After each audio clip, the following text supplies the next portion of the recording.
All right, a very good morning wherever you are watching us from your right on time for Kirk in the morning. As we always do here, we take a look at what is the state of the nation. The 14 days ultimatum given by the opposition and culminated and ended yesterday. But what is next for the opposition? New demands with the 20th of March set as the day where former Prime Minister Raila Odinga called for mass action. That and much we'll be talking about at the State of the Nation in our discussion this morning, and also later on in our entertainment segment we'll be having our guest artist here in studio. My name is Chris Sambo, so wherever you are watching us from, welcome aboard to this particular broadcast. There is so much to talk about in the next 2 hours, but as we always do, we begin by looking at what is on the traffic and then we get into this particular broadcast.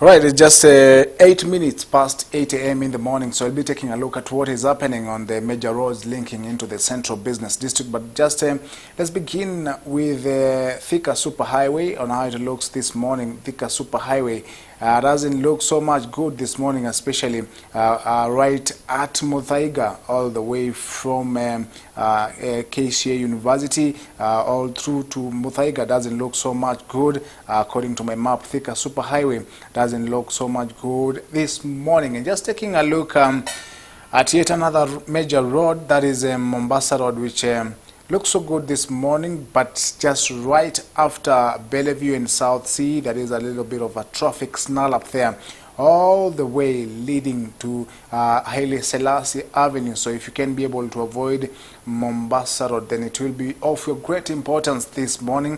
9 minutes past 8 a.m. in the morning, it doesn't look so much good immediately after Bellevue. And just looking at the expressway, looks so much good this morning. So if you're using expressway, then you can be guaranteed to get where you're going right on time. That is Mombasa Road, which doesn't look so much good.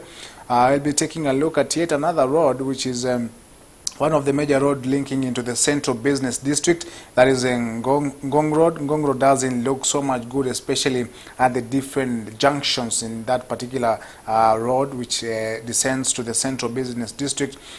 Different traffic snarl-ups, but when you get at community area, the traffic ends up descending down into the Haile Selassie Avenue through Uhuru Park and all the way to the Central Business District. That is how Ngong Road looks like this morning. I'll just be taking a look at yet another road, which is Jogoo Road. Doesn't look so much good, especially right after Makadara. Doesn't look so much good. A little bit of a traffic snarl up there, all the way to the entrance of the Central Business District through downtown. Doesn't look so much good. All the way, even as you go upwards to the Central Business District, there is a little bit of heavy traffic right there. And just taking a look at what the CBD looks like. The CBD, of course, being a Friday morning, doesn't look so much good. I can see from my map here there is a little bit of traffic, different traffic snarl-ups at different points, and heavy traffic within the CBD. A lot of movement right at different avenues, especially when you get through Ngara all the way to the Central Business District. There is a little bit of much traffic, especially areas around Odeon Cinema, Kenya National Archives, and as well as the University Way. Doesn't look so much good this morning. That is the Central Business District. Of course, an highlight of 10 minutes past 8 a.m. in the morning. Different roads looking so much good, especially Mombasa Road, which doesn't have a lot of traffic, but just after Bellevue is where you get a lot of traffic, and the Central Business District doesn't look so much good this morning. And that is what the major roads are looking like this morning. Of course, if we get time as well in the continuation of this particular broadcast, we'll be taking a look at what exactly will be happening on the roads later on. But up next, we'll be taking a look at what is in the newspapers this morning.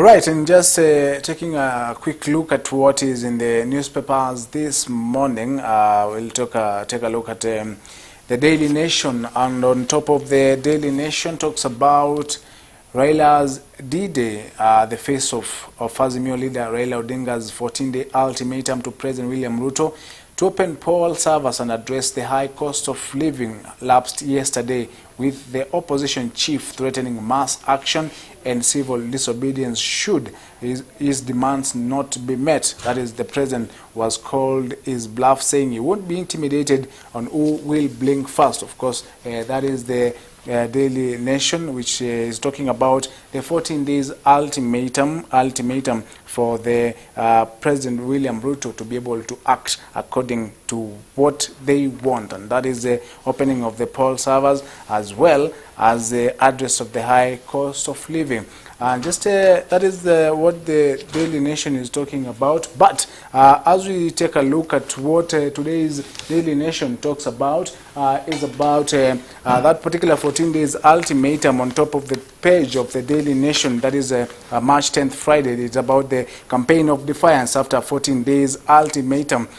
Shifting of gears on the 5th anniversary of his true, with former President Uhuru Kenyatta, Azimio leader Raila Odinga yesterday upped the pressure on President William Ruto, announcing the start of nationwide mass action and launching of a political green revolution against the president. That story is on the Daily Nation on pages 4 and 5. On the top of that picture is Right Honorable Raila Odinga, is the opposition chief, turning in what in a regalia that he termed as a revolutionary regalia, leading to the launch of the movement for democracy, and the reason for the mass protest that he has called for 20th March, the high cost of living, over-taxation, attempts by the government to single-handedly reconstitute the Electoral Commission, as well as Kenya Kwanza administration amassing powers by weakening legislature, executive and judiciary.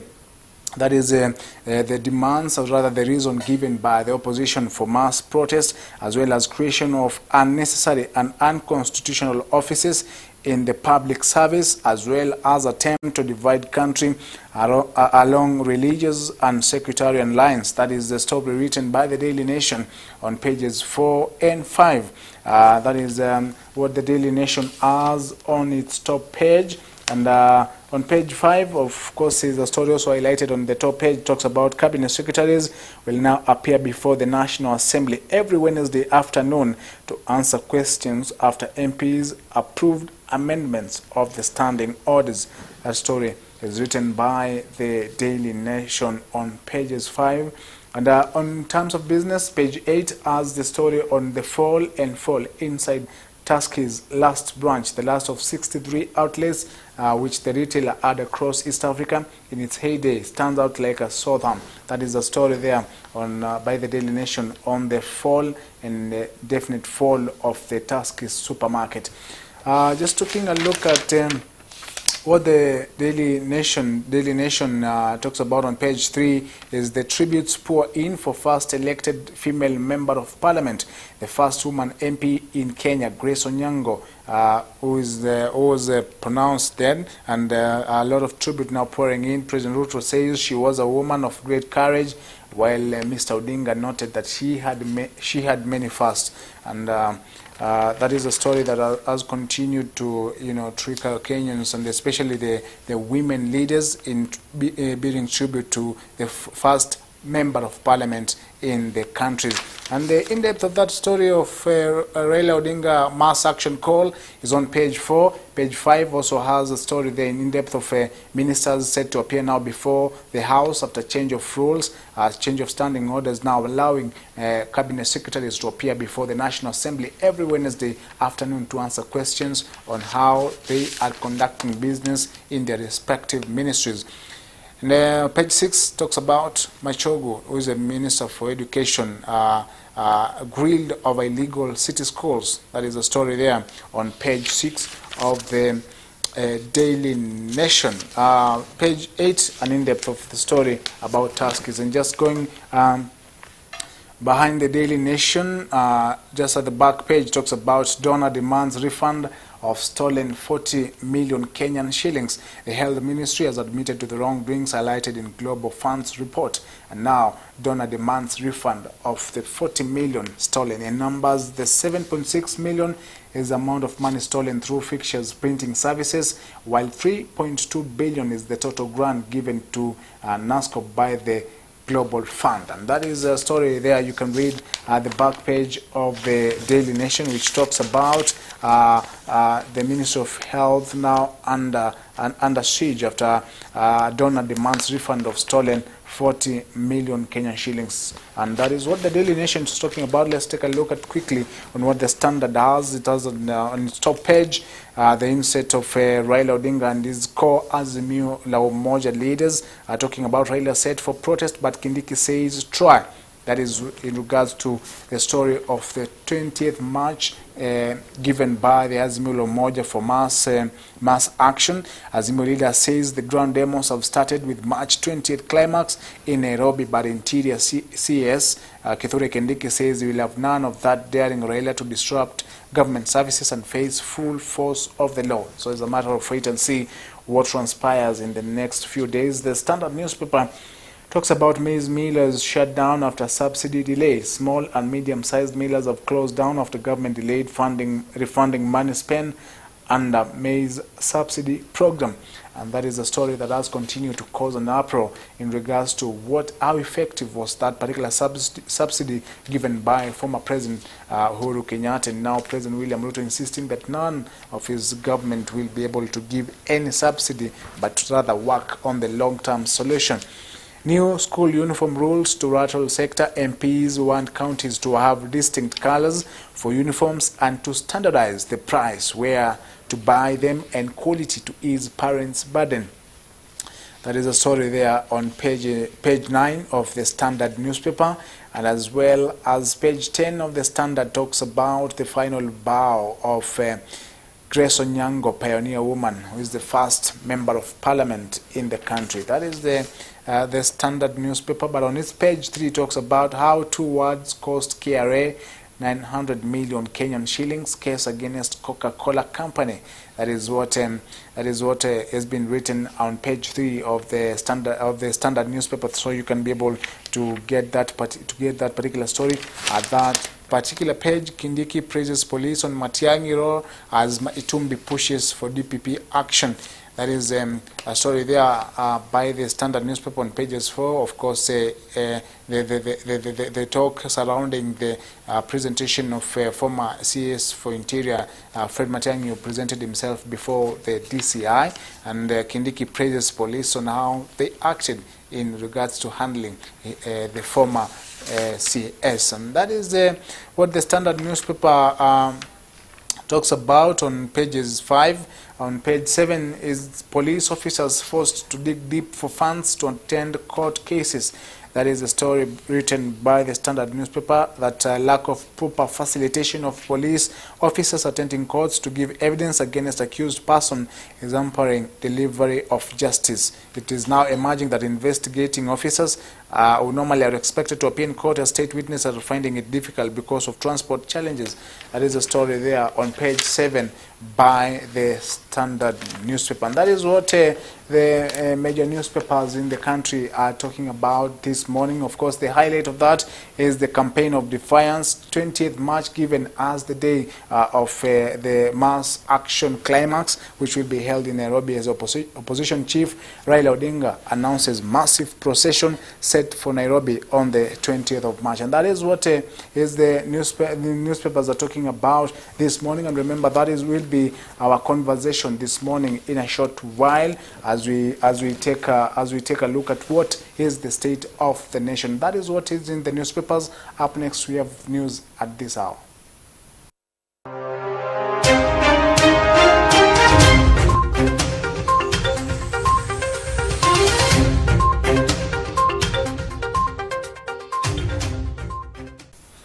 And let's take a look now at what is the news at this hour, and we begin with that. The leader of Azimio la Umoja One Kenya, Raila Odinga, has called on his supporters to commence mass action across the country. This is after the ultimatum he had issued the government to address major issues, including the cost of living, opening the service of the 2022 presidential election, and halting the process of reconstituting the IEBC expired. Odinga has stated that the mass action will culminate in Nairobi on the 20th of March in what he termed as the date with destiny. We launch a campaign of defiance of peaceful picketing, peaceful protests, boycotts, strikes, disobedience, peaceful petitions, peaceful sit-ins, and peaceful demonstrations, and it begins today and now. We also urge the victims of retrogressive policies of this illegitimate regime, including workers, doctors, teachers, nurses, lecturers, students, and the business community, to join this political revolution and movement for change. We are stronger together. We, wherever we are, in every corner of the country, we shall finally converge in Nairobi.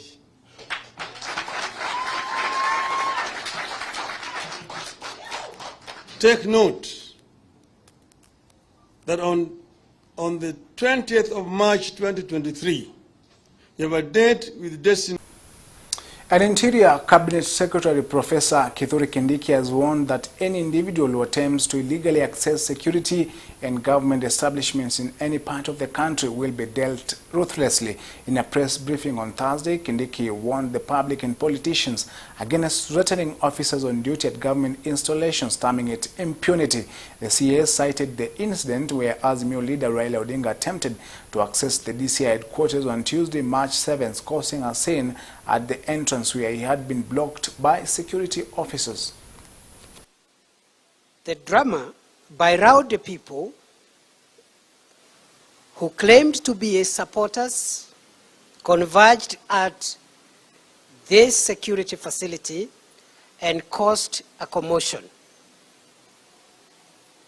Some politicians, ostensibly going to provide political solidarity to Dr. Matiang'i, caused disturbances, including threats to mobilize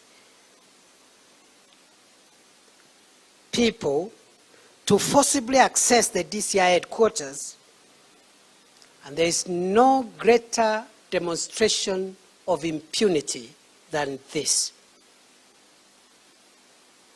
The DCI headquarters, police stations, and all other security establishments and facilities must be respected by all persons, including politicians, their supporters, and sympathizers of suspects. And at the same time, Kindiki has reiterated that the government is focused on ensuring that the elusive stability in the North Rift is realized. Kindiki said that today his ministry will be announcing new strategies to deal with the bandits that have caused havoc so far, despite of the joint police-military operation that began almost a month ago. Up to now, we have received about 140 plus weapons of various types. The amnesty which had been given for 3 days lapsed and will not be extended. I can confirm to the country that we will get to the root of this problem of heartless murders by bloodthirsty terrorists posing as cattle thieves. The cheap antics, theatrics, and maneuvers that these criminals continue to depict simply because they have done it before and succeeded. I want to assure the people of Kenya, this administration will permanently end this problem we will liberate the North. And moving on, the Ministry of Education will now work with churches to curb the LGBTQ from taking root in schools. Appearing before the Senate Committee on Education on Thursday, CS Ezekiel Mashogo revealed that his ministry has formulated a chaplaincy committee headed by Archbishop of the Anglican Church, Jackson Ole Sapit, that will ensure counseling in schools. We have a committee, even my friend, I've been seeing him trying to call, where we have, again, the ministry and the church. The church is headed by Bishop Oresabiti. We had a meeting, I think, 3 weeks ago, and we have set a committee to deal with those issues, because there are issues that we cannot be able to allow to infiltrate into our schools, because through the literature, through everything, we are trying to take all the necessary measures to ensure that there is no such infiltration, and there is such a committee which from the side of the church is called the chaplaincy committee, and even we are trying to introduce a chaplaincy to each and every school. We have had a discussion with the church, and that is also coming so that they can also be able to have guidance and counseling. All right, and that is the news at this particular hour. We are taking a very short commercial break. Don't go far away, because when we return back, we'll be getting into our conversation this morning on the state of the nation. Of course, talking about what is happening in the country as far as the mass action is concerned. So that and much is coming up after this particular short break. Remember, we are streaming live on Facebook and YouTube at Kirk TV Kenya, and you can also be part of this conversation. Don't go far away. Up next is the state of the nation.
Are you looking to grow your business? Kirk TV offers you a variety of advertising opportunities to suit your budget.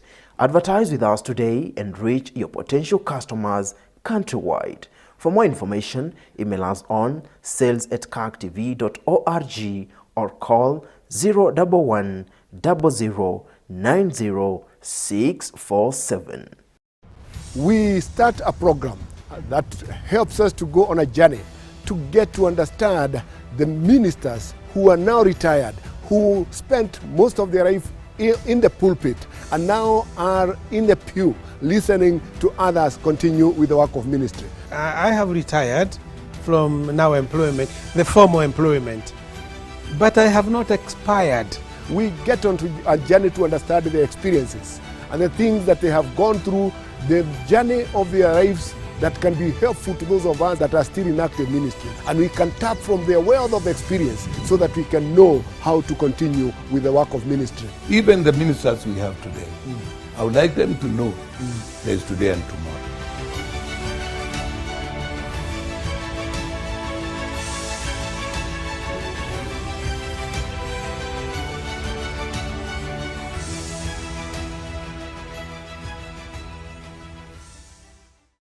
Greetings to all of you who watch Kirk TV programs. I send you Christian love and peace from all the Kirk family and the entire ministry. Since God gave us this Kirk TV, which is a very competent means of reaching people in and outside Kenya, Kirk TV is undoubtedly giving good and effective services to many people wherever our signal reaches. It is evident that God is at work through Kirk TV. We therefore need your loving support through your continuous prayers. We also appeal passionately for your generous financial support to help us be on air as the Lord will require us to do and to be. Please plan to give regularly. Please give occasionally. Or you can begin to give a one-time gift. The scripture is right that you will be made rich in every way so that you can be generous on every occasion, and your generosity will result in thanksgiving to God. Please respond to this genuine, urgent appeal. Kindly be a Kirk TV partner. May God bless you abundantly as we join hands to do this good work. To partner with us, send your financial support to pay bill number 401-9613, account partner. Pay bill number 401-9613, account partner.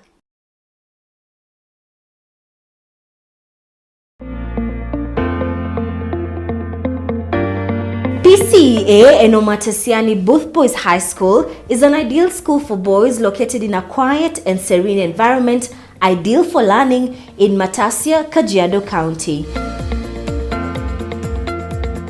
The school works towards producing qualified students who become competent professionals in the society. We offer a wide variety of subjects in our school. Our school is well equipped. We have a state-of-the-art library, a spacious boarding section, a modern kitchen, also Olympic-sized swimming pool where our students go and have their swimming lessons. The school focuses its effort not only in classroom learning, but we also provide learners with equal opportunities, that is to hone their abilities and talents. We have games like football, chess, volleyball, among others. The climate here is also favorable for all students. PCEA Enomatasiani Booth Boys High School is open for January 2023 intake in Forms 1, 2 and 3. Our school is founded on Christian value. We appeal for you to register, and we know we'll be able to mentor your boys through our Christian setup. We are going to mold our boys in Christian values, and we are committed to do so at this time when the boy child must be taken care of. For more information, get in touch via 0796 560000, 0796 560000. Email us pcea@enoboothboys@gmail.com.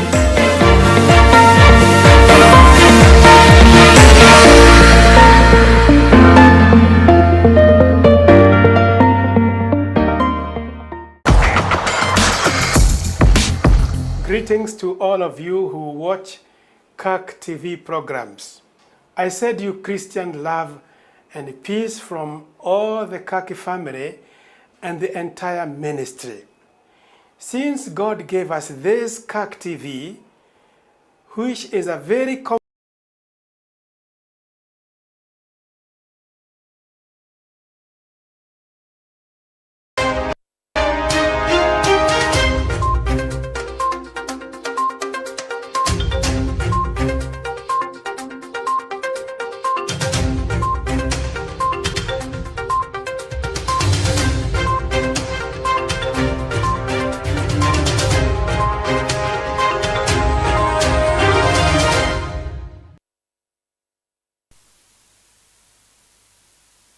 So you're joining us. Remember, we have been streaming live on Facebook at Kirk TV Kenya and also on YouTube at Kirk TV Kenya. You can be part of this particular conversation in this particular broadcast. Of course, we're talking about now the state of the nation. We'll be talking about what is the state of politics in the country. What does the country look like as we begin yet another week and as we come to the end of this particular week? And the highlight of this week is the call for mass action by the opposition. Remember, my guest already in studio, Jeremiah Oiragu, is a politician and also a political analyst. Good to see you this morning. Na karibu sana to the state of the nation. Good to see you, Chris, and thank you for having me.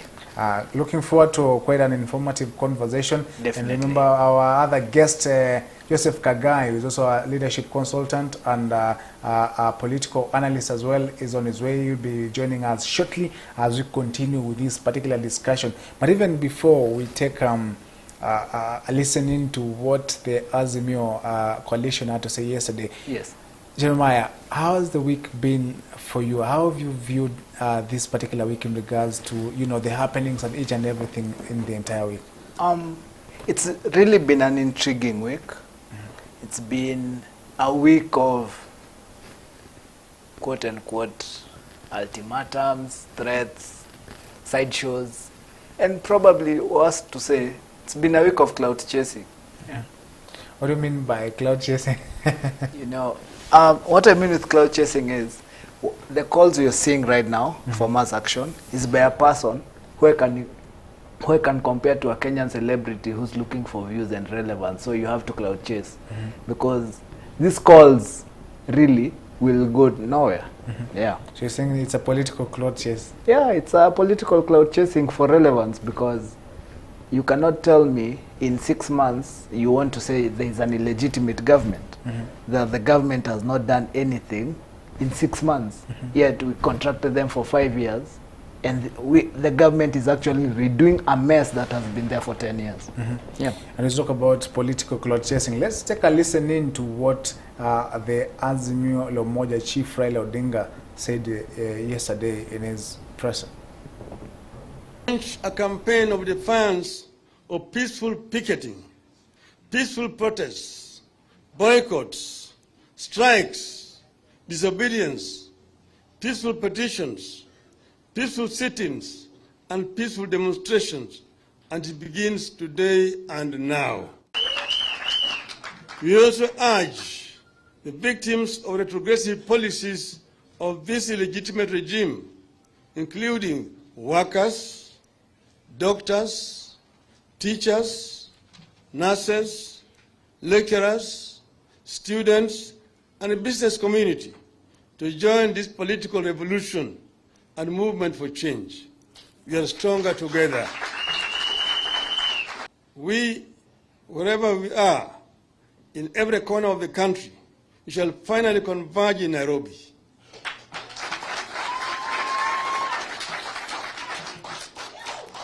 Take note that on the 20th of March 2023, you have a date with destiny in Nairobi.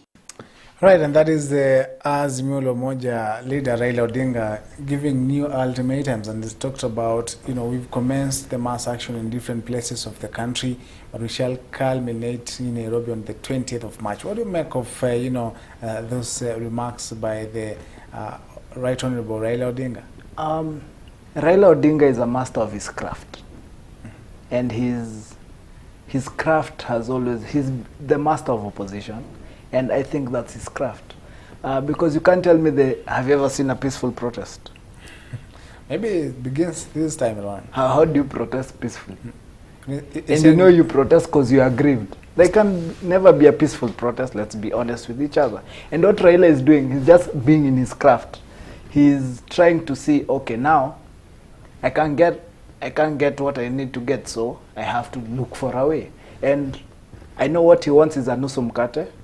I'll personally talk to the owner of Broadways to be taking to him half a loaf of bread every morning to his home and making my brand ambassador of Broadways. But when you talk about, him wanting nusu mkate, Yes. but he's raising some, serious Kenyan concerns. You're Yes, talking about, yes. High taxation, Yes. high cost of living. Yes. He's, those are some of the grievances that he's crying, and he's saying that I am not doing this for myself. I'm doing it for Kenyans, and Kenyans feel that he's raising legitimate, concerns. Yeah. Does it not, threaten the government that if he calls for the mass action at the state of Kenyans, he will be supported by the Kenyan people? His grievances are good, but we all know he's never done it for the people. His end goal is usually him. But I'll say this, the cost of living did not come with William Ruto. He found it there. The high taxation was even there before Ruto became president. Mm-hmm. It was in the previous administration. So what is happening now is re-looking at what is already existing so that we know how to remedy the problem. Mm-hmm. You understand? The cost of living was high even before the current administration. So he cannot say he's failed or he's brought high cost of living, neither has he brought the high taxation. It is what has been existing because there has been no finance bill that has been passed by the current parliament. The finance bill we're using is from the previous administration. Mm-hmm. So he is not also being honest enough with the people of Kenya by saying that this administration has failed. Mm-hmm. It's an illegitimate. Okay, fine. If he's saying it's an illegitimate government, then how do you call on an illegitimate government to help you to meet your demands, yet it's illegitimate? Mm-hmm. It talks about not recognizing, the win of the current regime, but calls it the government of the day. But that aside, if you look at what the Azimio coalition is doing, is nothing different from what other countries do when the situation is the same. We're talking about a country that has found itself in a deep hole that we need to come out. But one of the push for the coalition, for the Azimio coalition, is that the government has not settled in to tackle what faces the Kenyans, but instead they're still engaging in politics. Does that not become the start of our problems as well? Okay. How has the government not settled in to help the people of Kenya? High taxation. There is a high cost of living, and that is what the Azimio coalition is raising. Fine. There is high cost of living. Mm-hmm. There is high taxation. True. But the government is sitting down to look what has brought us to a point where the cost of living in this country is soon becoming even unbearable. Why are we having high taxation? The government is reworking a new tax regime to ensure that there is no high taxation, there is no double taxation. I remember in the previous administration, even the Juakali sector were expected to pay a 1% TOT tax every month. Mm-hmm. So let us be honest with each other. You cannot enter a place, you cannot come to an office, and now you have to look what systems were there in that office. How can we rework to ensure that we have a functionable office, we have a functionable country, we have even as much as we are fulfilling our manifesto, we have to have systems that are in place. Mm-hmm. But we cannot just come and today you say tomorrow the cost of unga goes down. There is a process to making it go down. Mm-hmm. There is a process of reducing the taxes. There has to be a reworking. You have to understand what was there, then know what to remove and what to retain. But the bottom line of what is happening right now is by the words of the president himself. I don't know if you can remember when he said, nikiweka Biblia chini, hiyo unga itashuka kutoka 200 hadi 100. I don't know if you remember that. Yes. That was the promise of the president during his campaigns. When he was campaigning, he also talked about, when we get into office, in our first 3 months, we shall reduce the cost of living. But it goes to 6 months now, but the president now realizes what I told Kenyans is quite impossible, and that is what the opposition is capitalizing on. The president promised Kenyans this, but is yet to deliver. But to the opposition, 6 months is quite a long time to be in office for you to make change. But the government says this is quite a short time. We need more time. So for how long, are Kenyans going to wait, even as you rely on what the government promised during their campaign? I'll ask one, as I answer you, I'll ask, how long did it take Raila Odinga to build a public toilet in Kibra when he was an MP? I'm not quite aware. He was an MP for how many years? Quite a long time, over 10 years. Show me one public toilet he ever built. I cannot attest because I've not been to Kibra. It took him over 10 years to build one toilet. But he ever built. He was not president. No, he was MP. Yeah, but we're talking about he was MP. The state of the nation. He was MP. So as I answer your question. So he also knows if a simple thing like a toilet took him 10 years to get funding from CDF, out of a country. Yes, the president said, nikipewa Biblia hivi, unga itashuka mpaka 100. Unga was 230. Right now, it's gradually going down. We need to understand that the price will not just automatically, today you wake up, tomorrow it's 100 shillings. There's a process. When he removed the subsidies, there was a definite increase for there to be a decrease. The prices are going gradually down. So give the president time.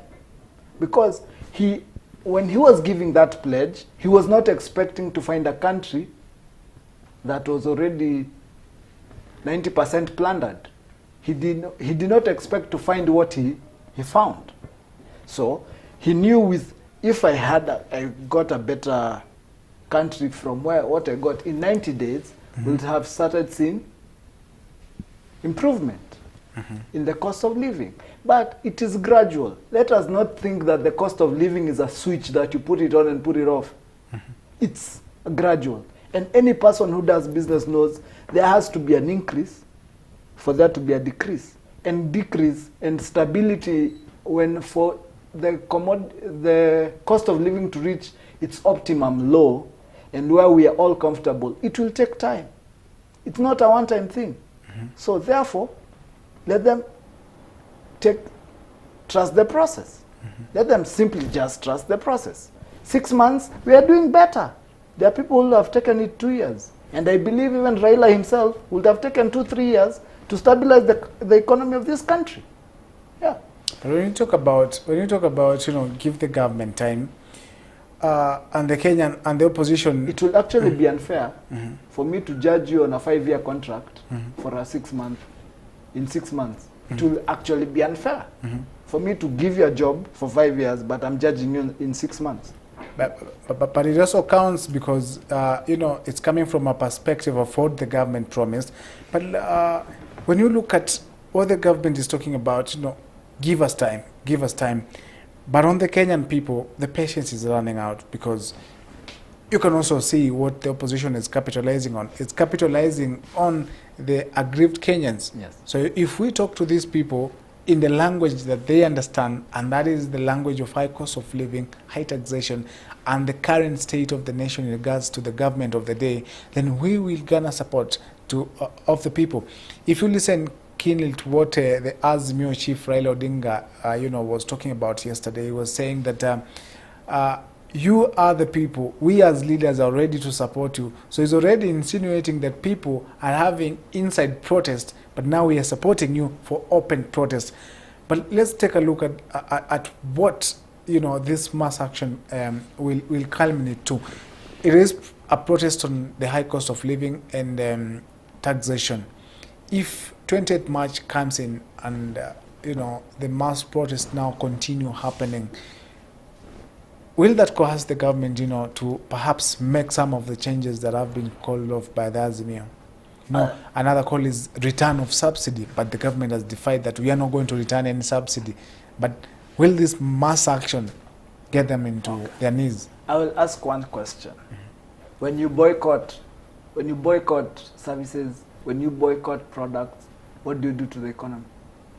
You are simply running it down. There's no money, literally. So, number one, are they helping Kenyans by asking them to boycott? Are they asking Kenyans? There'll be no business happening because there are protests. I, as a businessman, cannot open my shop. I cannot do business. I cannot trade. So, they're actually doing nothing to alleviate the problem. And the issue of subsidy, for me, it's a few people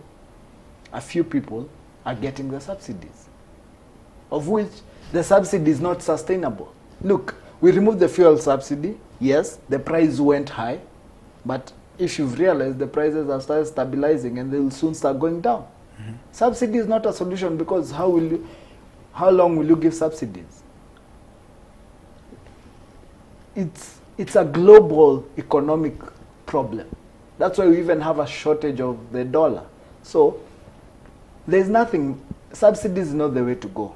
That is number one. And number two, I want to tell you, protests will not bring the cost of living down. It will actually increase the cost of living. So I will suggest a better approach to this. Which? We have sectoral consultations and discussions on how to better the different sectors of our economy so that the cost of living can go down. But protests will help in nothing. And that's why I'm saying the sincerity of the ODM leader is not there. Because you cannot tell us, we demonstrate from now till the 20th, we are closing roads, no business, nothing, nobody can go out because you're afraid of injury, you're afraid to also be mistaken to be in the protest and taken to court, So what are we really doing to our economy? We are ripping it further apart. So if he was really honest, we'll use a sectoral approach in a way to ensure that in every sector, if we tackle every sector, then the economy will be able to come down through consultation, through various stakeholders. And I think that's the way to go. Yes. And when you talk about, consultations through the, sectoral areas, you realize that the statements made by the deputy president that, if you are not part of this, you're not part of this government. You do not have shares into this particular government, and then you take the remarks of the president as well, saying that we are not going to negotiate with the opposition in regards to what they want. So how is this sectoral, consultations going to happen, if at all the government of the day has put aside the opposition? The opposition is not a sector of the economy. That is number one. Number two, the deputy president was not, the government actually is the people of the Republic of Kenya who have given the president to be their representative. That is the government. Okay? The deputy president was speaking in reference to leaders.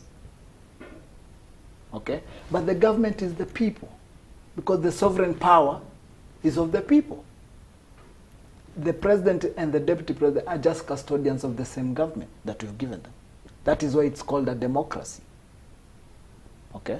Where we've empowered people to represent us, because we can't all 45 million of us be in leadership, because we'll not have any proper leadership.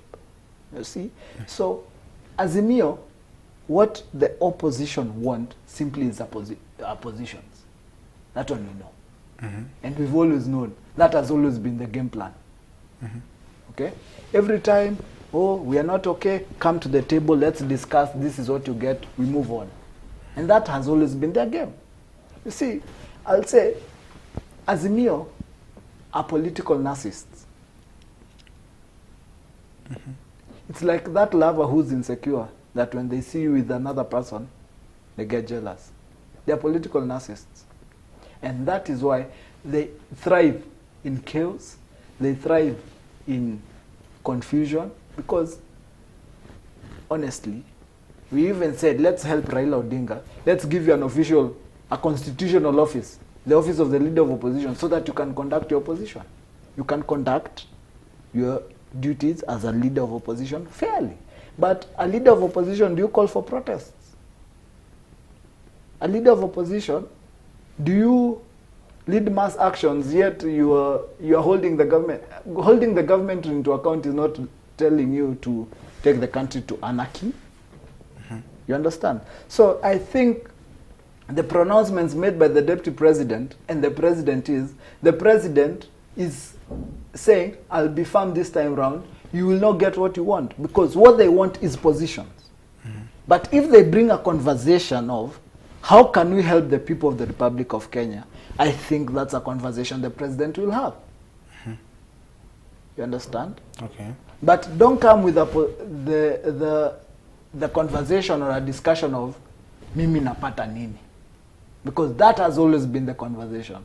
That has always been the issue. But bring issues pertaining to the people we can discuss. And I think the president is fair and clear and a leader who's with various experience. Anything that will lead to the development of this country, the president will engage. But anything that will lead to the destabilization of this country, the president will not engage. But because today marks the yesterday marked the 5th anniversary of the handshake. So the handshake ended in 2022, but they're still celebrating the anniversary. It is like a divorce has already taken place, but you still recognize, and you want to be in a, you want to remember the day you met with your previous partner with your new partner. But when you talk about, you know, the opposition not being sincere with their operations, and you know, the opposition chief has stayed clear that he's not interested in any form of handshake, and the government has also insisted that we're not going to have any share of the government. But what is termed yesterday, the opposition chief talked about, we are going to have peaceful protest and we are going to have peaceful march, you know, in the capital city to protest against high cost of living and taxation. But when you talk about, you know, the opposition, you know, being part of the government, one of the grievances that they raised, and which has also been quoted by the Daily Nation, of course, was the attempts by the government to single-handedly reconstitute the Electoral Commission, and as well as nepotism in state appointments and selective sackings in civil service.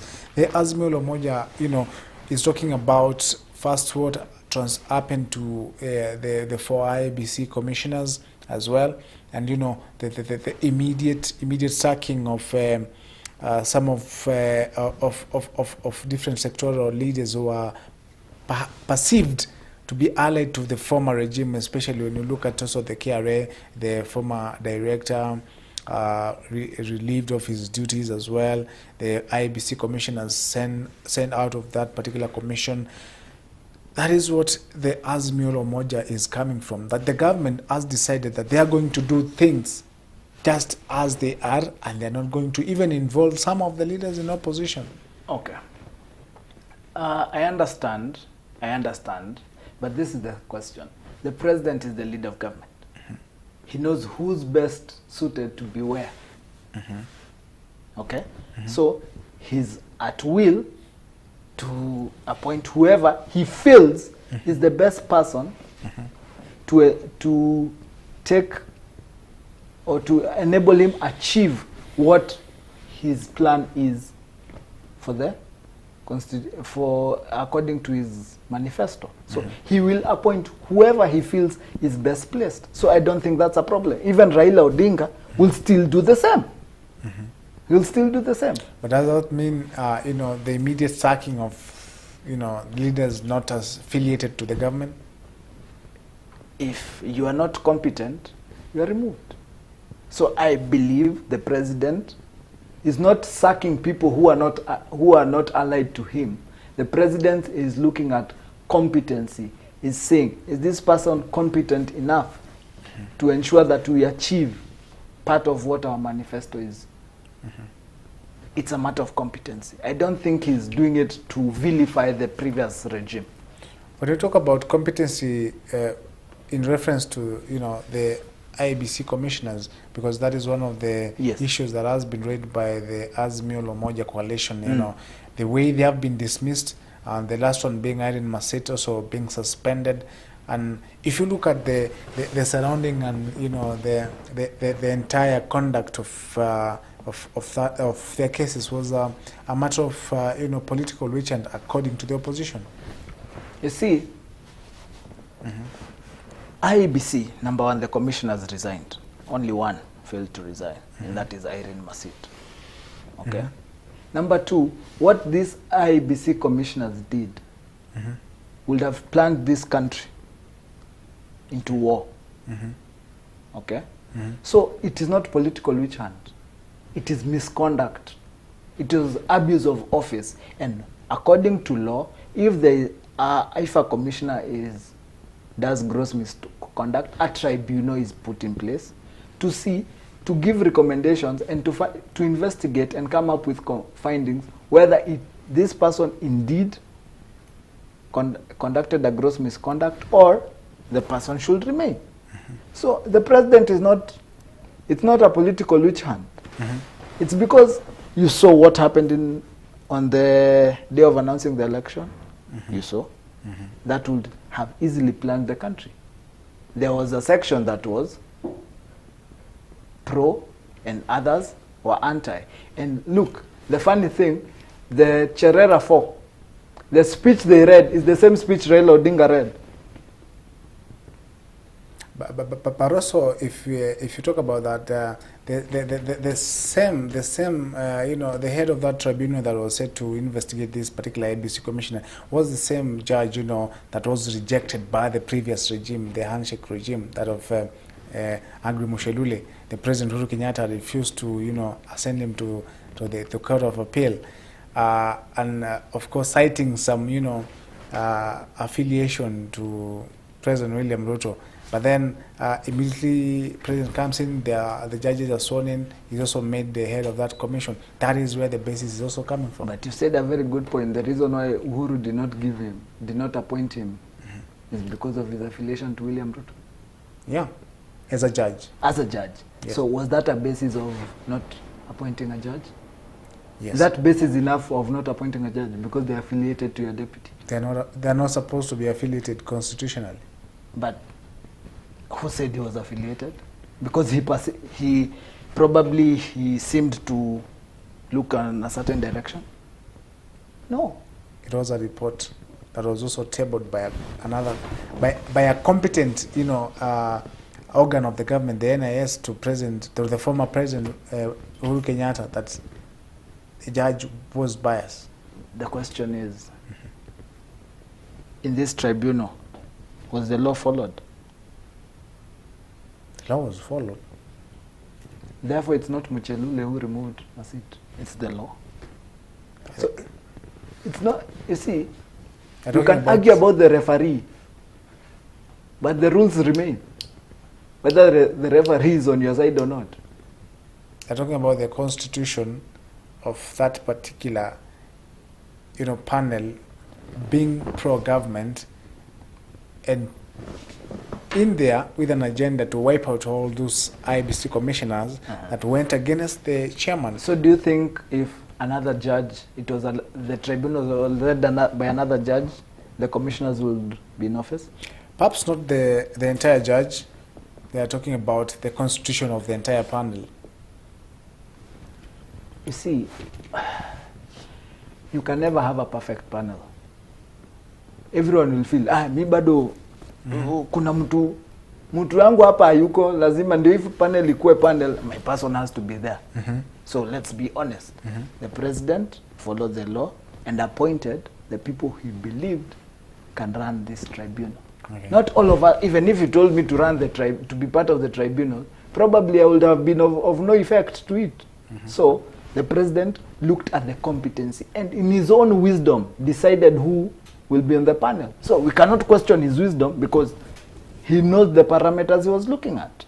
I would have wanted probably Chris to be there for me to be satisfied, but let's be real. Let's also be honest with each other and ourselves. Politicians will never be satisfied. Oh, kila mtu anataka mtu wake. So how many commissioners or tribunalists will we have? We'll have a very huge tribunal, then they reach a point whereby they cannot come to a conclusive decision because of loyalty.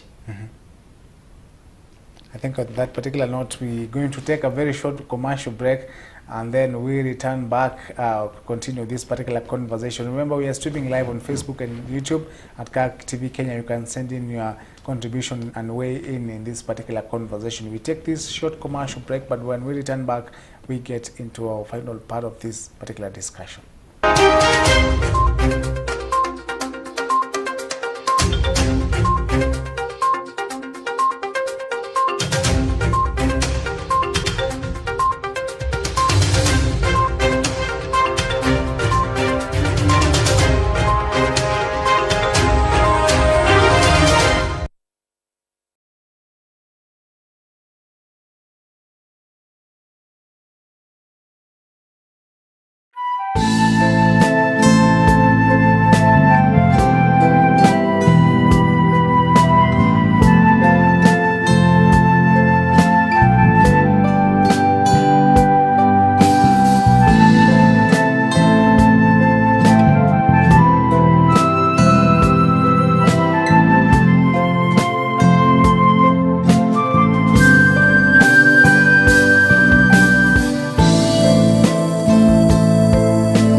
Be a partner with us, willingly, motivated by God, and give generously.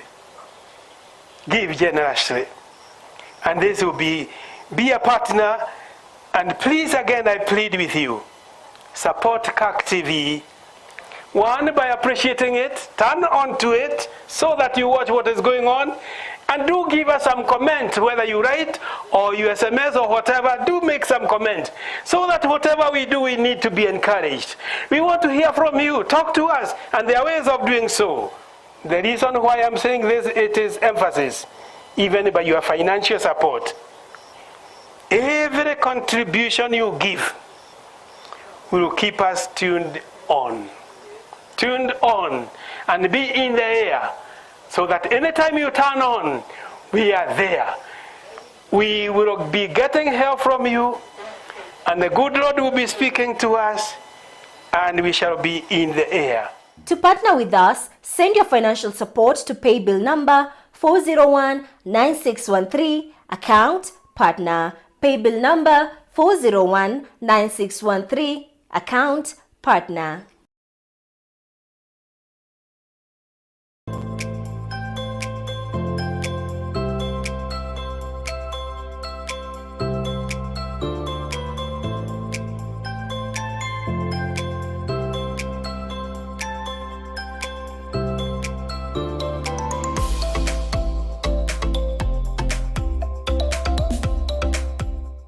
Are you looking to grow your business? Kirk TV offers you a variety of advertising opportunities to suit your budget. Advertise with us today and reach your potential customers countrywide. For more information, email us on sales@kirktv.org or call 011 00 90 647. We turn to God and thank God for helping us to make a beginning, even to appear and to be in the air, because God has been near to us and has been talking to us, telling us what to say to the people using the technology there is today, which Paul did not have, Jesus did not have this. Now that we do, then we are going to use it. To partner with us, send your financial support to pay bill number 401-9613, account partner. Pay bill number 401-9613, account partner. We start a program that helps us to go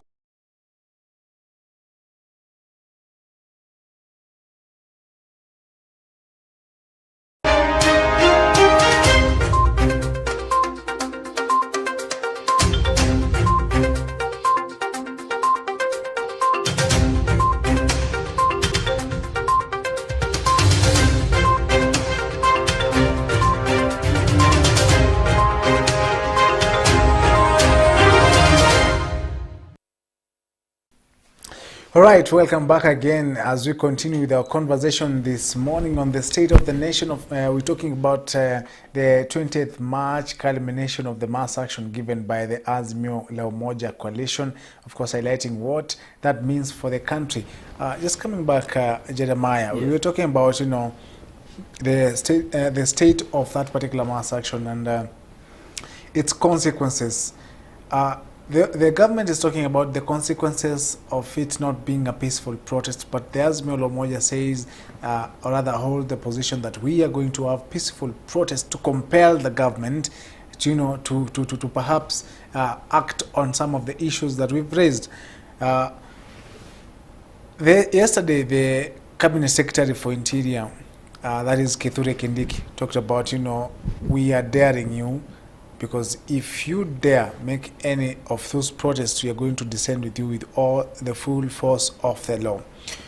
The opposition has called for mass action, normally as it's done in other countries, even in other states and other, other republics. But the act of the government now, threatening that particular mass action is another factor that can also contribute, to a rebellion between government and the opposition, for us to not to have a peaceful protest. The government is not threatening.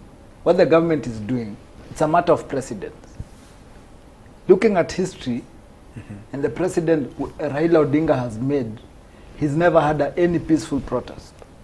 That's a matter of precedence. So we are simply saying, you doing this protest will cripple Kenya even further and worse than where it is. You will disrupt businesses, you will disrupt services, and Kenyans want to be served by the government. So you doing those protests benefits nothing. If they are saying they want to go and stone Treasury, is that a peaceful protest? How is it peaceful and you want to stone the Treasury? That's not peaceful. That's already a clear indication that it's not going to be peaceful. You want to go and storm the State House and get the president out. How will you do it peacefully? How will you drive someone out peacefully? Get out. A man or a person who's been elected, who was elected through ballot. Let's be honest. But so the government is not threatening. What the government is doing, government is protecting the 45 million Kenyans.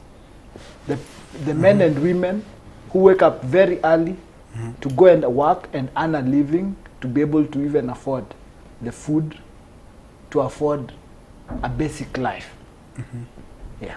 But we're talking about, the government being against this mass action. But the government should, if it's indeed protecting the business and the opposition has called for a peaceful protest, should the government, especially the Minister of Interior, not provide security to protect, you know, the protesters as well, and, you know, to facilitate the mass action as long as they are peaceful, because there's still no tangible evidence that they're going to be violent.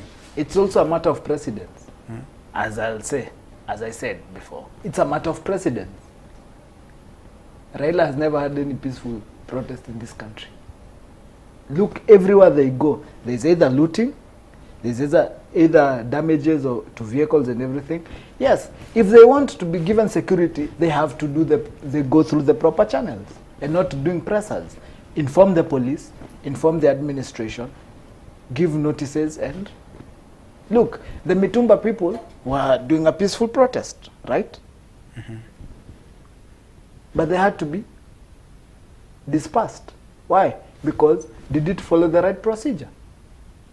Was there the notices that you're supposed to do?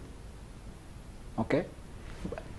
But if now you come and say you want to storm government offices, you want to stone government offices, you want to go to government buildings and take hostage. Look, Raila went to DCI. He was threatening to cause violence because he's been denied access. So how peaceful, how sure are we it will be a peaceful protest? It can't be. A strike cannot be peaceful. Cannot.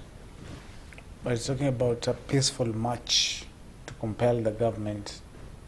The government will not be compelled by a march. Let's be honest. The government is already aware of the plight of Kenyans, and the government is working day in, day out to ensure that Kenyans get a comfortable life. That is why even you will find ministers leaving the office at 12 a.m. and being in the office as early as 4 a.m. to bring in mechanisms to ensure that we alleviate the pain that every Kenyan is going through. So a march will not compel the government. The government is already compelled because even the people in government are still in the same economy. They are feeling the same pinch of this economy.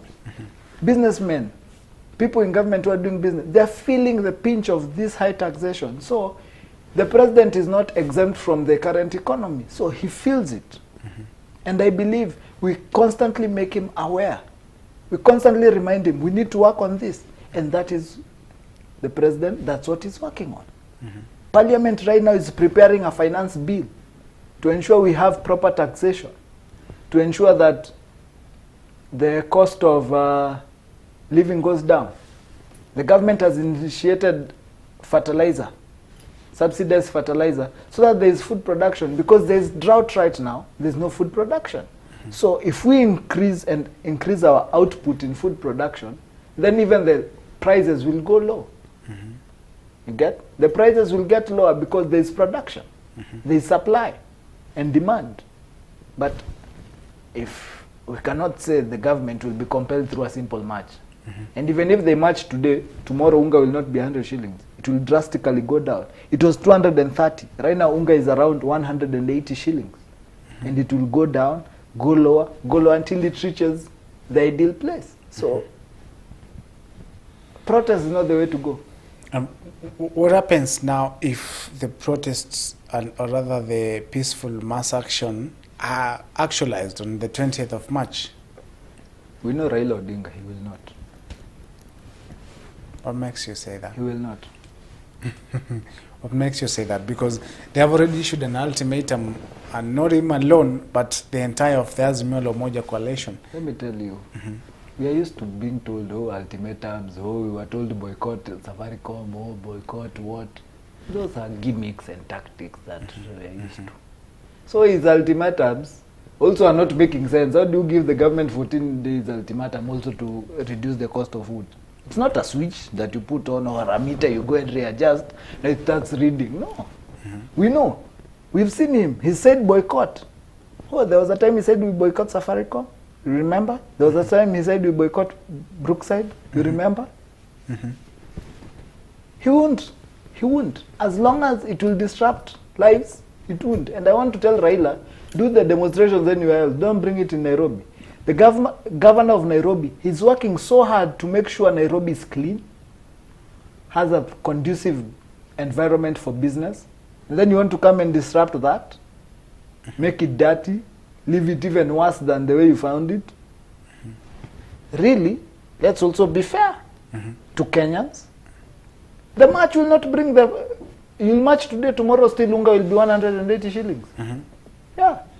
But on the contrary, is the president, is the president not shaken by the call for mass action by the Right Honorable Raila Odinga, and knowing his caliber and also having been his, one of his errand boys, so to say? Is he not shaken when he hears that the caliber of Raila Odinga calls for mass action? Raila, I'll say the President William Samoei Ruto is a very firm guy. He's been with Raila, he knows all his moves. He knows this guy, inakuanga kipindi kelele, clout, anapata, yeye anatulia. Ni mtu tu atapiga kelele, upatie kitu kidogo, atulia, anyamaze. So the President knows all his moves, so he's not intimidated. The President is really focused in taking this country to where he desires this country to be. So the President's focus is not Azimio. The President's focus is the people of Kenya. And that is what is driving him. Yeah. These others are sideshows. Hii ni mbwembwe tu. Ni mbwembwe. It reminds me of a saying, from an English saying that says, barking dogs seldom bite. Still waters run deep. And talking about that, I think is a matter of wait and see what that culmination of the mass action comes to be. But let's talk briefly of yet something else that has transpired this particular week. The highlight of the week has been the former Interior CS being summoned by the Director of Criminal Investigations, and you mentioned the picture of the Azimio la Umoja leader being refused entrance at the gate of the DCI. Now, all that's in regards to there was a purported claim that the former CS would be arrested, and that was what they were preventing him from being arrested. But let's talk about that particular issue. Matiang'i gets to the DCI and comes out and says what he was called for is not what he was being interrogated. Is it a political witch hunt or an honest investigation? I'll say this. Number one. There's no witch hunt. Matiang'i told us his home has been raided. He's been surrounded by police. He's being called. Okay, tell us. Who raided you? Are you safe? Okay. Who are these people that came? And preliminary investigation show there were no officers.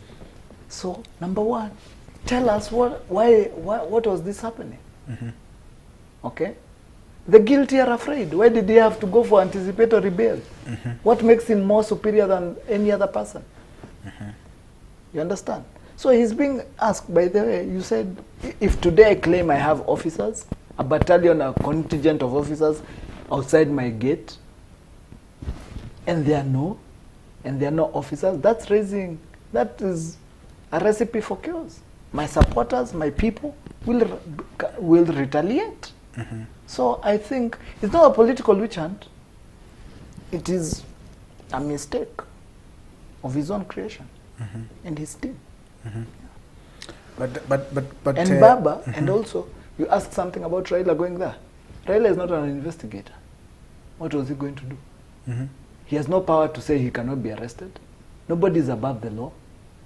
If he made a mistake, and the investigators and the police see there's need to lock him.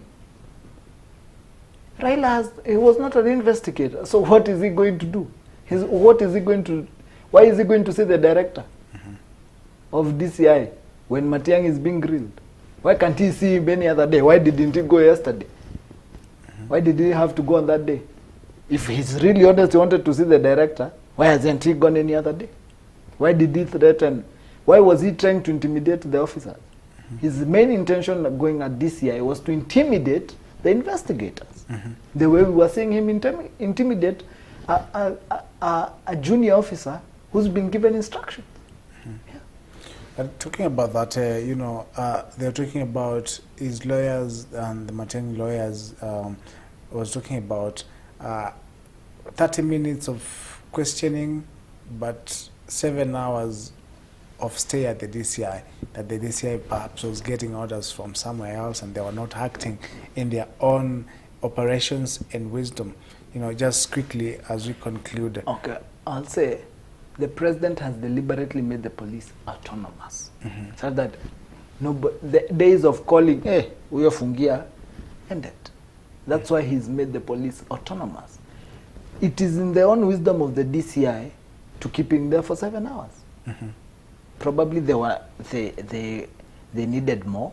So it is the wisdom. It's only the DCI who can tell us why he had to stay there for 7 hours and only be grilled for 30 minutes. Yes. It's not a matter of political luchant. Right now, the police is autonomous. It's under the Inspector General of Police. So it's only the DCI who can tell us. Yeah. And let's cross over now to our last issue of conversation here, and I want us to take a listen into what the CS for Education, Ezekiel Mashogu, said in regards, the uproar and the conversation surrounding the LGBTQ and the ruling issued by the Supreme Court in regards to allowing registration of the LGBTQ association. But this is what Ezekiel Mashogu said when questioned about, school-going children being incorporated in the LGBTQ community. Let's take a listen in. We have a committee, even my friend, I've been seeing him trying to call, where we have, again, the ministry and the church. The church is headed by Bishop Orisabiti. We had a meeting, I think, 3 weeks ago, and we have set a committee to deal with those issues, because there are issues that we cannot be able to allow to infiltrate into our schools, because through the literature, through everything, we are trying to take all the necessary measures to ensure that there is no such infiltration, and there is such a committee which from the side of the church is called the Chaplains Committee, and even we are trying to introduce a chaplaincy to each and every school. We have had a discussion with the church, and that is also coming so that they can also be able to have a guidance and a counsel. And that is the CS for Education, Ezekiel Mashogu, talking about how they are trying to incorporate chaplaincy in schools to ensure that LGBTQ does not, survive. But just briefly, in 30 seconds, what do you make of the current uproar and the measures now being taken to, counter what is now seemingly the enemy of the government? Just in 30 seconds. In 30 seconds, I'll give you a demonstration. This pen, ideally, is male. This cup is ideally female. That is the structure of life and humanity. Simple. Simple as that. Yeah. All right, thank you so much. I think that's a good point to wind up, but my pen does not have that particular cup for me to also do the same. Could it be its compromise? Just coming out and going in and out. Yeah, could it be its compromise? I don't know, but that's a good time to talk about politics, and my pleasure to have you this morning. If you only give me 30 seconds, 30 more seconds, I'd like to say something. Just quickly. There was an issue about Kenya Kwanza, merging of the parties. I'll say this. The reason we want to merge these parties is because we want to build a national party. We want to move from the era of personality parties, whereby if this personality leaves, the party dies. We want a party that is owned by the people and not personalities. Yeah. Right, and that is a good point to wind up. Thank you so much for making time this morning. Thank you for having me. Maya Favor, political analyst and also, a politician. Yes. And I'm hoping we can have this conversation some other time. Joseph Kagai has not been able to make this morning. Hopefully, next week he'll be around to talk matters to do with the Azimio la Umoja coalition. And just before we conclude, just a quick look at what people are saying. And Prince Blessed Kubai says we next time we'll also need maoni ya Kenya in regards to the conversation, and the president is simply a man, not a supreme being, so we be patient with him and the government of the day. Kenya is blessed, and another one is a great conversation this morning. Thank you so much for making time to contribute and also to be part of this particular conversation this morning. We are taking a very short commercial break as well, but when we return back, we switch gears now to our entertainment segment. I'm told our guest artist is already in our studios, but for this State of the Nation, we are done. See you next week on Friday on the State of the Nation. But up next is the entertainment segment. Don't go far away.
Be a partner with us, willingly, motivated by God, and give generously.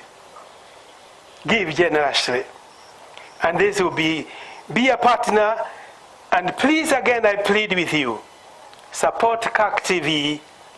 One, by appreciating it, turn on to it so that you watch what is going on, and do give us some comment, whether you write or you SMS or whatever, do make some comment, so that whatever we do, we need to be encouraged.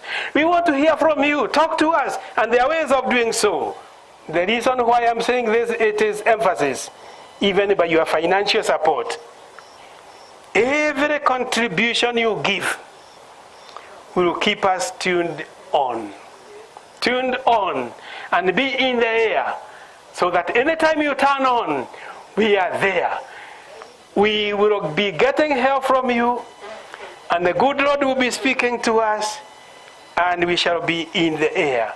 To partner with us, send your financial support to pay bill number 401-9613, account partner. Pay bill number 401-9613, account partner.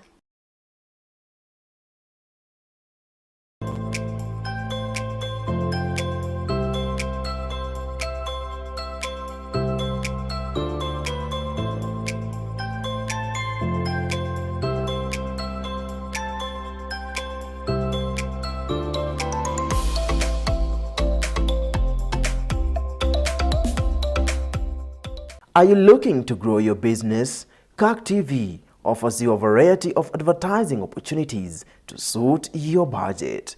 Advertise with us today and reach your potential customers countrywide. For more information, email us on sales@kirktv.org or call 011 00 90 647. We turn to God and thank God for helping us to make a beginning, even to appear and to be in the air, because God has been near to us and has been talking to us, telling us what to say to the people using the technology there is today, which Paul did not have, Jesus did not have this. Now that we do, then we are going to use it. To partner with us, send your financial support to pay bill number 401-9613, account partner. Pay bill number 401-9613, account partner.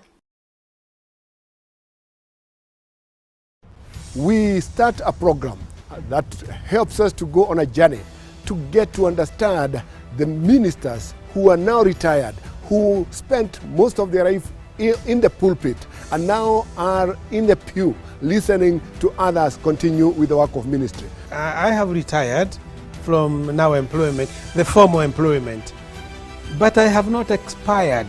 We get onto a journey to understand their experiences and the things that they have gone through, the journey of their lives that can be helpful to those of us that are still in active ministry. And we can tap from their wealth of experience so that we can know how to continue with the work of ministry. Even the ministers we have today, I would like them to know there is today and tomorrow.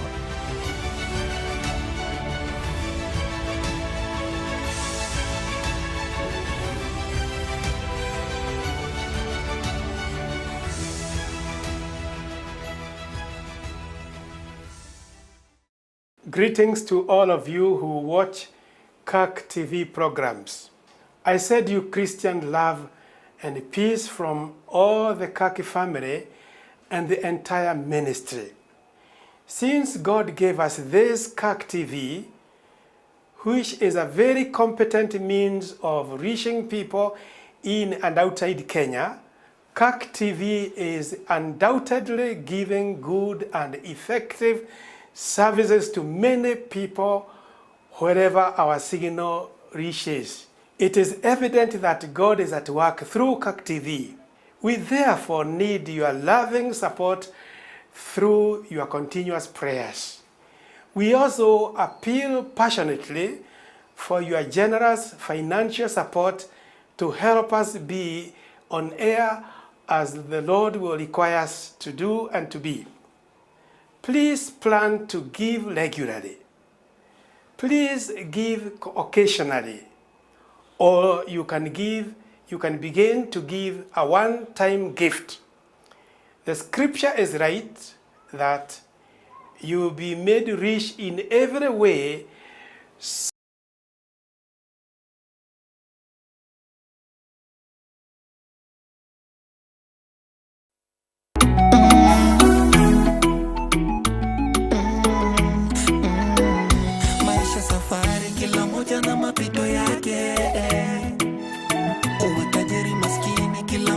Na shida zake mambo magumu na pambane la kwa biashara sipati faida, pona kwangu hiwe hivi kila napojaribu sifanikishi, nafika mwisho ya Rabi, nikate tamaa ila moyo hujachoka, nakazana nazidi tu, daga kugali si kompleni, homo nyumbani lawama, chai rangi na sala angalau kesho itakuwa sawa, maisha itabadili na imani.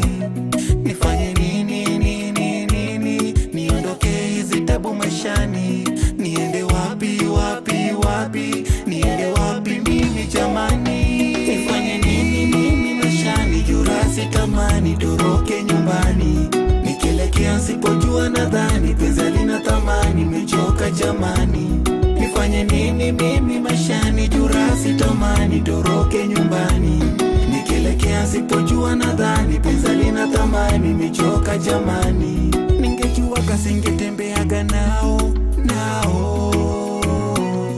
muda wangu nilipotezaga kwao najuta kuwaste time yangu, najuta kumpenda lenifanya madhara, najuta kukiuka njia zako, nimekosa Rabana nisamehe, anasa dhambi sitamani, siwezi tena sitarudi, anasa dhambi sitamani, siwezi tena sitarudi, nimechange mimi kiumbe kipya,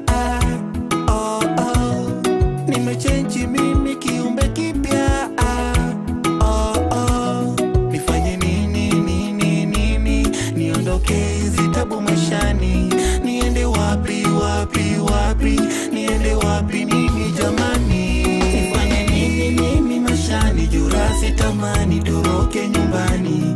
Nikielekea sipojua nadhani penzi lina thamani, nimechoka jamani. Nifanye nini mimi maishani? Jura sitamani toroke nyumbani. Nikielekea sipojua nadhani penzi lina thamani, nimechoka jamani. Mama mama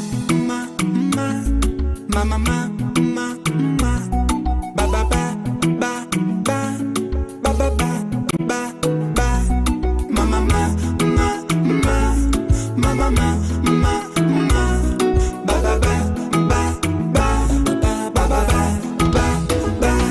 Nifanye nini mimi maishani? Jura sitamani toroke nyumbani. Nikielekea sipojua nadhani penzi lina thamani, nimechoka jamani. Nifanye nini mimi maishani? Jura sitamani toroke nyumbani. Nikielekea sipojua nadhani penzi lina thamani, nimechoka jamani. Nimechoka jamani. Yeah. Miracle Kevin. Yeah.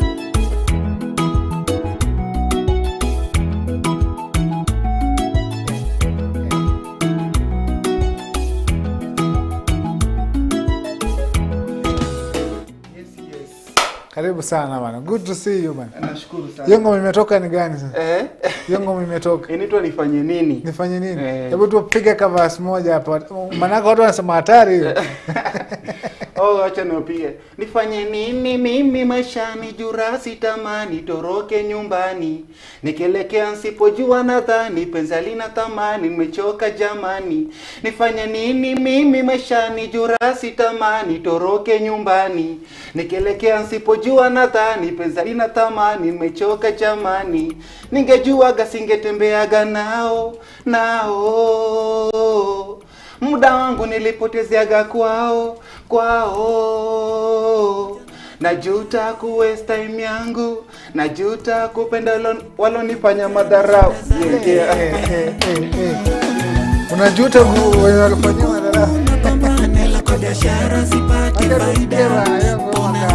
Kwangu hiwe hivi, kila napojaribu sifanikishi.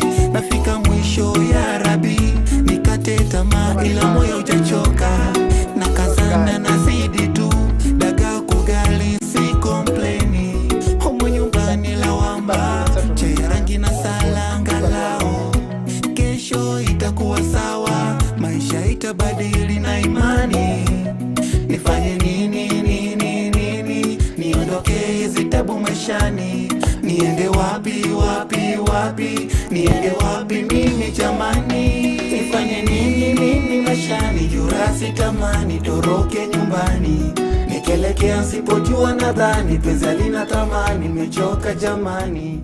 Nifanye nini mimi maishani? Jura Hiyo ngoma tumekubali sasa. Asante sana. Miracle Kevin, kwa sababu hiyo ni ngoma yako ya ngapi hiyo sasa? Hiyo niko na nyimbo nyingi sana hata siwezi kumbuka. Nyimbo nyingi. Sasa hapo nilikuwa nataka useme. Tuanzie mahali penye ulianzia muziki na ngoma yako ya kwanza kabisa. Ilikuwa lini hiyo? Hiyo ilikuwa tuseme kama sijaanza kufanya professional music, nilianza nikiwa shule. Wenye tu nilimaliza nakumbuka ni 2010 nikimaliza class 8. Ndio sana wenye tu nilimaliza tu hivi KCPE nikaingia studio. Nikafanya mpango wa kwanza ulikuwa unaitwa Yesu Wangu. Kitambo sana. Kitambo. Hiyo haiko YouTube. Hiyo yuko YouTube. Ulichoma movies. Hata hizo sidhani kama YouTube ilikuwa imeingia vile. Tulikuwa tumejua YouTube. Ukapiga Yesu Wangu. Nikapiga Yesu Wangu. Alafu safari kutoka hapo sasa after primary sasa. After primary nikaingia high school kiasi nini. Sasa nikakuwa nacheza chini kwanza ndio nisome nisidisappoint wazazi. Nisiingie kwa akili. Unajua wazazi walikuwa wanasema kijana wetu unajua unapenda lakini concentrate kwanza na moja, ukishamaliza then utaendelea. Lakini hata nikiwa shule nilikuwa naandika, lakini sasa pia ile ni talent. So nilikuwa naandikaga tu naandika. So venye nilimaliza form 4 tena ndio nikarudi tena studio na nikafanya wimbo tena. Mwingine ulikuwa unaitwa Selina. Selina ilikuwa na maana. Selina ilikuwa tu ni story tu ya ni story tu ya mwenye alikuwa tu amejiweza. Familia ilikuwa sawa, alafu tena akarudi akapoteza kila kitu. And then pia akapoteza wazazi wake. Selina akabaki peke yake. Unaona? Akateseka nini, at the end of the day akajapata anajiingiza kwa vitu zenye hazifai. Unaona? Nini drugs, nini hivyo, lakini at the end of the day kumbe Mungu alikuwa na calling na God. God alikuwa amemuita. So at the end of the day akapatana na pastor moja, huyo pastor akamuombea na hapo ndo maisha yake ilibadilikia. So hiyo story tu. Kusema hiyo story ya Selina, na hapo unasema hiyo ngoma ulitopia baadaye after Yesu wangu na ukiendelea. Nimeangalia ngoma zako na ni ngoma pia ziko na lesson ndani yake na pia ziko na experiences. Wewe unaangalia nini ama nini na kuinspire kuandika music yako? Mimi kenye na inspire kuandika music ni community word ya God. Because inaweza enda church usikie maybe nimeenda church and then pastor anahubiri pale, mimi upenda kuandika notes sana. So akihubiri hiyo word niingie. So hiyo unapata hiyo word pia na change into music, inakuja inakuwa idea nyingine whole.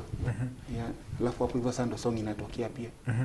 Na song ikitokea naona pia ukiangalia pia wewe ni youth na pia una target pia kuinfluence youth wengine.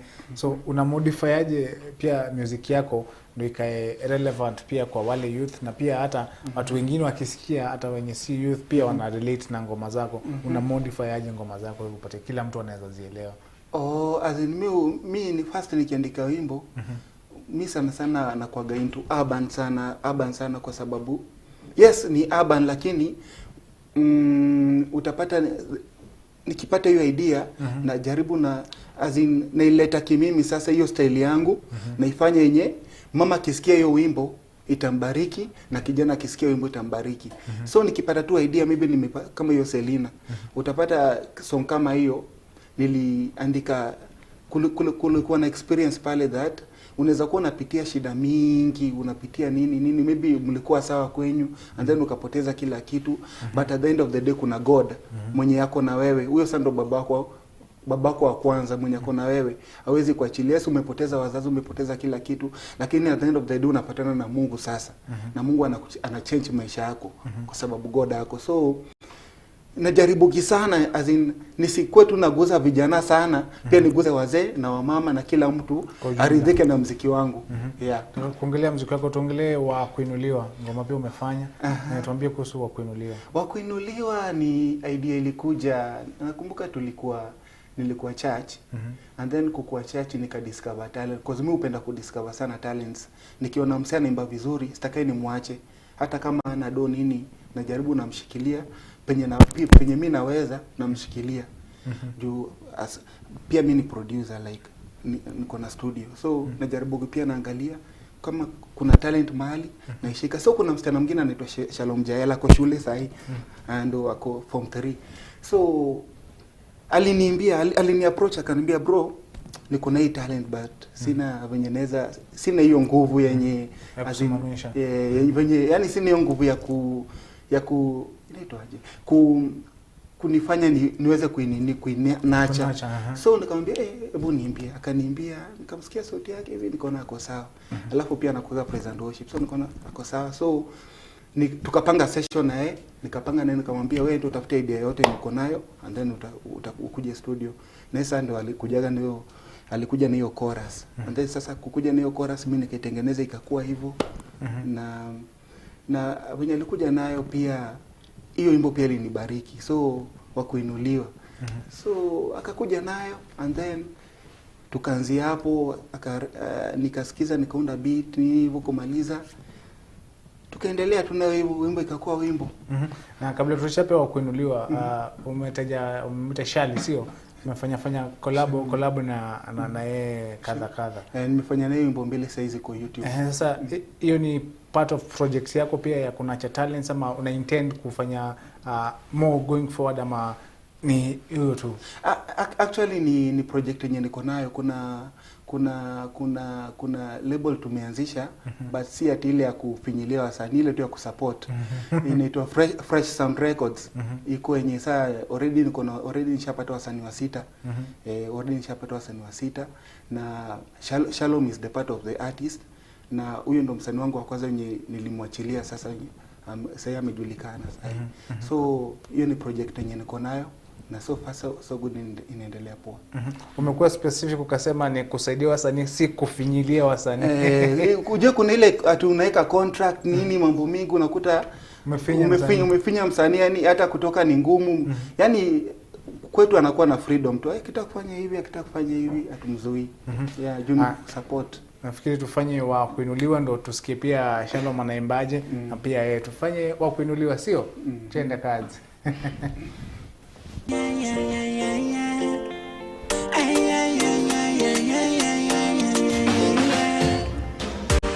Shalom Jael, baby.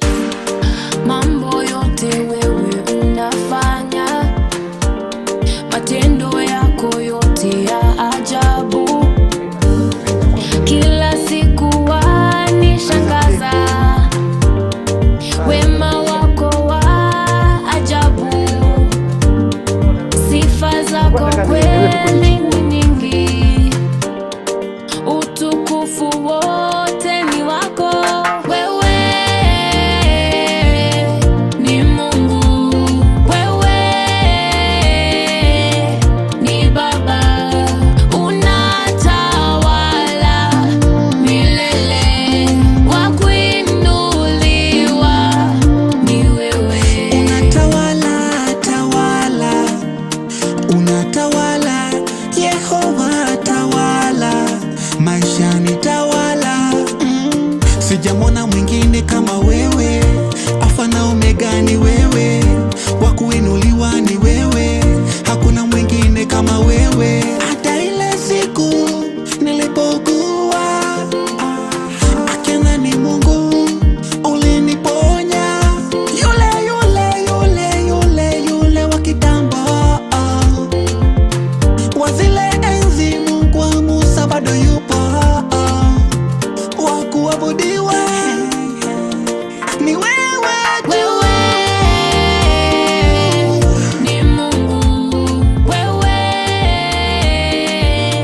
ni Baba, unatawala milele, wa kuinuliwa ni wewe. Mwanzo mwisho ni we, Baba ni we, hakuna mwingine. Mwanzo mwisho ni we, Baba ni we, hakuna mwingine. Tunasifu sifu tukisema wewe ni Baba, tunasifu sifu kwa uzima umetupa leo. Wewe ni Mungu, wewe ni Baba, unatawala milele, wa kuinuliwa ni wewe. Tunasema hiyo ngoma vocals zake noma sana. Umemention wewe ni producer na hiyo ngoma umefanya na Shalom, hiyo yenye imetoka kucheza. Bado unajiproducea bado muziki mwenyewe? Najiproducea but mimi upenda kuwork. Kuna producer mwingine ako na koro anaitwa Diko. So mimi upenda kuwork naye sana, hata yeye ndio mwalimu wangu. So tunafanyaga kazi sana hivyo pamoja. Nikifeel as in like hii project napeana tu. Nikifeel niifanye mimi mwenyewe naifanya tu. Sasa kwa ngoma zako kuna zile ambazo wewe umejiproducea kabisa? Kuna zenye hizo mpya zenye hizo recently mimi ndo nimeziproduce karibu wa kuinuliwa. Bure ni Diko aliproduce. Hiyo Yesu Malo mimi ndo nimeproduce yote kabisa. Yote kabisa mimi. Tuko na hiyo Yesu Malo. Yesu Malo tutamaliza nayo. Kwa hivyo wewe tuseme challenge yenye kwa kubwa ni upate hiyo sound yako, ujiproduce mwenyewe, ujiangalie makosa. How do you manage to do that? Yaani upate umetoa kitu safi, umejiangalia, umejisikiza, unajua mahali makosa iko, umetoa, umefanya nini, yaani umetoa kitu safi. Una manage aje kujiproduce? Okay, mimi na manage hivi. Unajua saa mimi upenda sana kusoma sana. Mimi husoma sana music sana. Mimi ushinda online.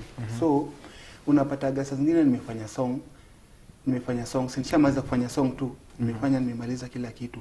So what me huafanya like hata sihitaji marafiki, niita tu wase wenye wanapenda muziki zangu na wenye wanajua music, naambia bro, hebu sikiza hii song niambie kwa aje. Penye kuna makosa unaniambia and then mimi natatua. So hivyo ndio mimi work. Unapata niambia bro, vocal iko hivi na hivi na hivi, ukifanya hivi itakuwa sawa. Hii beat iko hivi na hivi na hivi, hebu weka hivi itakuwa sawa. So hivyo ndio mimi work sana.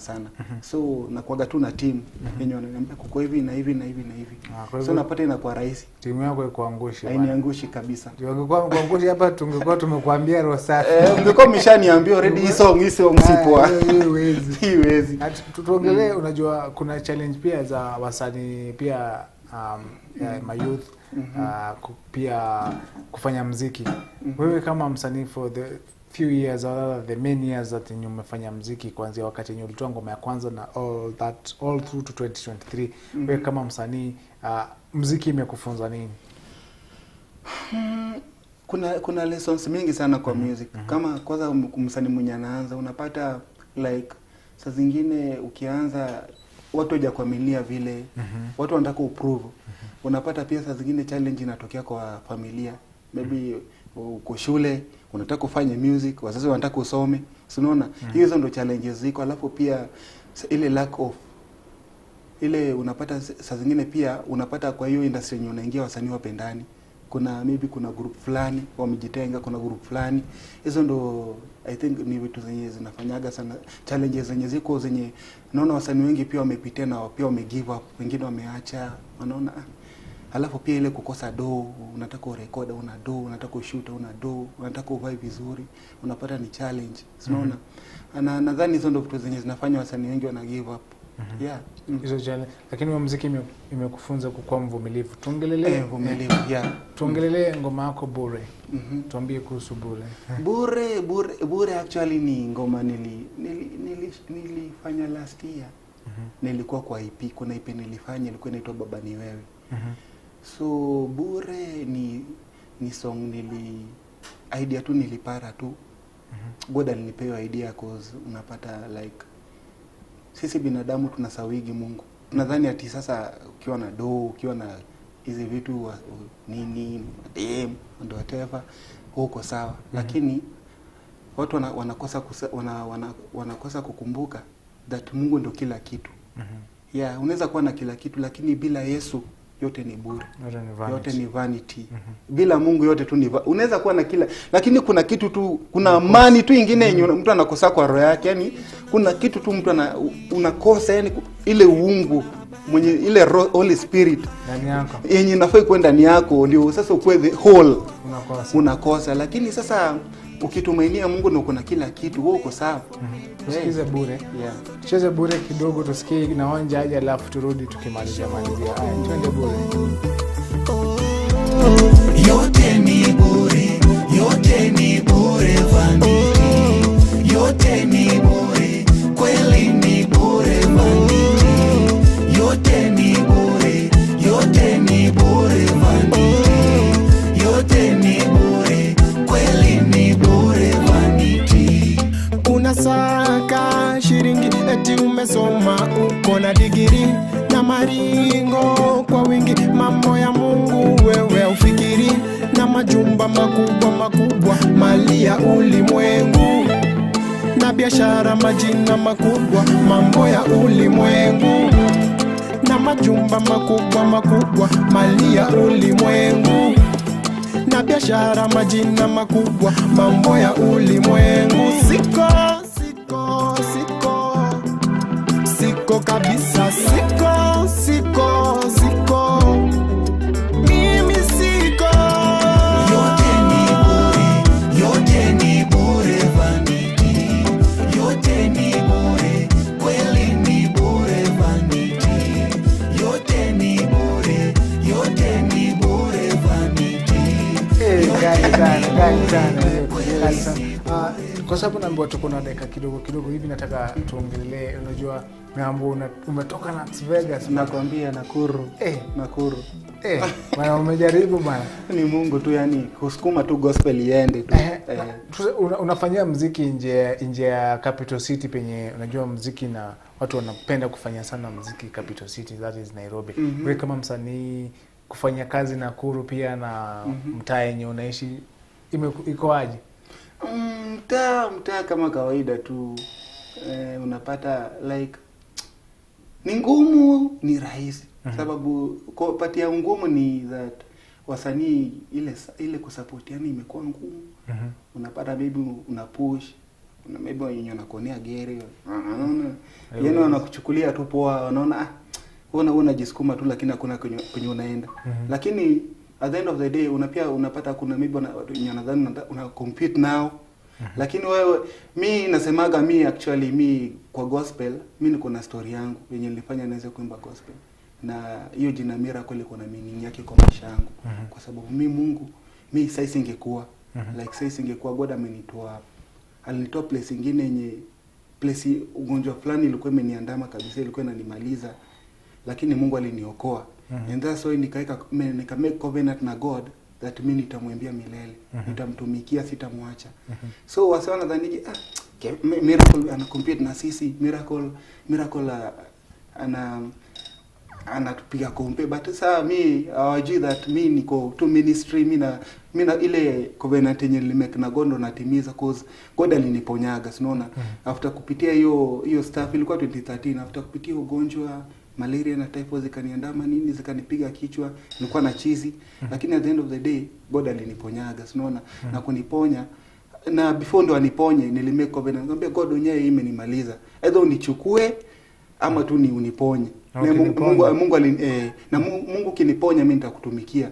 God alisikia hiyo sauti na akaniponya, and that's why niko kwa ministry na nafanya kazi yake. Amen. Tumalizia na Yesu Malo, lakini kuna watu na msanii sasa anaweza kuwa na kuangalia, umesema wewe ni producer pia, haijalishi uko Las Vegas ama msanii anataka kukutafuta. So atakupataje? Social zako ni wapi? Muziki yako pia atapata wapi? Hivyo wapatie mbio na pia upige salamu hapo.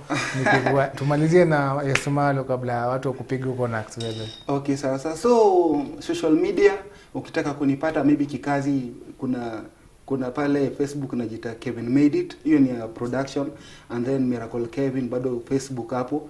Alafu pale Instagram unanipata kama Miracle_Kevin7. YouTube unanipata Miracle Kevin.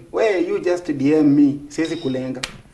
Ni DM na tutaongea penye unataka ni support nini, nitakusupport tu kama kawaida.